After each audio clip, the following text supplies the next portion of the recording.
Good morning. It's Tracy with Tracy's Truths.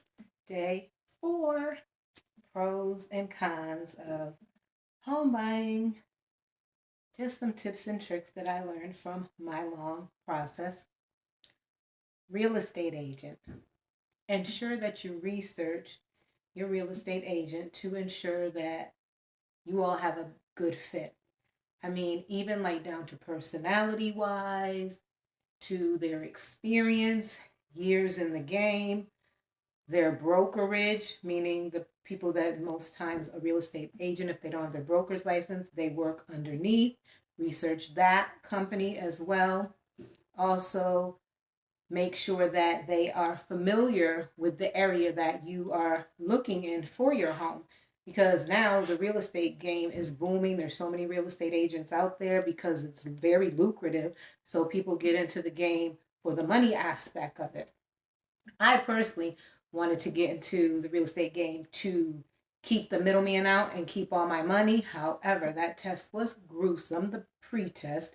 I'm not good at test taking, so needless to say, I didn't do well on the test. I was like, yeah, maybe this isn't for me, and I was trying to get moving. So make sure that you have a real estate agent that is well versed in the game, period. That means like they may have knowledge in the loan process buying, the types of funding that's out there for you. I had one that was like on point. Like she was a carpenter. She knew about the houses, how long the foundations had, how long it had been there, the foundation work. When we went inside, she could see the seams. I mean, because she was a carpenter as well. So that was good because she kind of knew just from looking like, no, because we would have to get this, and this done. So just have a real estate agent that's very well versed in the real estate game.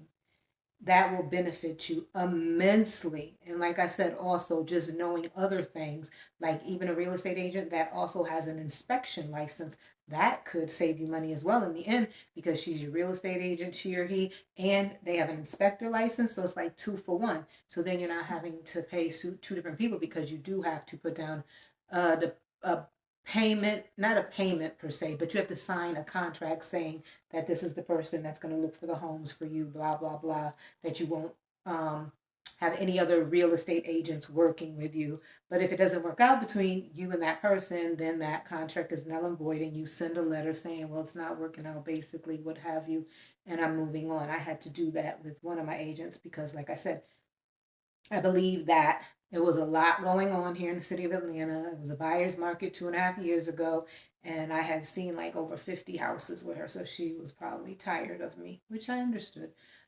So yeah, so that's when I had to take a reprieve. But make sure you get a real estate agent that knows the market, knows the game, all of that. We even at one point, because of the seller's market, I would ride by the house, tell her, hey, just put a contract on it just to secure it, sort of, kind of, and then we would go see it. But even that didn't work because still, buyer's market, it was like people were coming up paying like 50,000 more. The developers, they're out there, so they got the cash over the normal regular person to just void you out like bye next. So, anyways, know your real estate agent.